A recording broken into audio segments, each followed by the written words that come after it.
Sudarlun Kodim 0108 Agara bersama masyarakat Lawi Bulan terobos atau buka jalan ke sektor perkebunan di Desa Lawi Kinge, Kecamatan Lawi Bulan.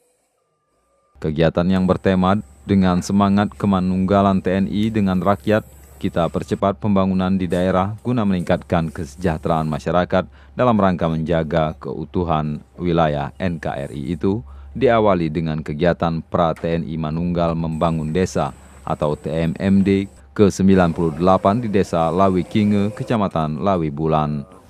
Tentara Manunggal Membangun Desa reguler yang ke-98, yaitu yang dilaksanakan dari Kecamatan Delengkor Kison, yaitu membuka jalan yang sepanjang 2.500 meter dengan lebar 6 meter.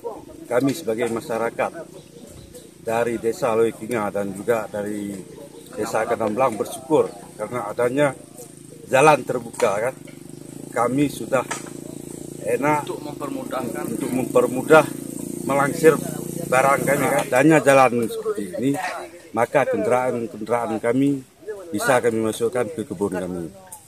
Dari Kutacane, Asnawi Lui, Serambion TV.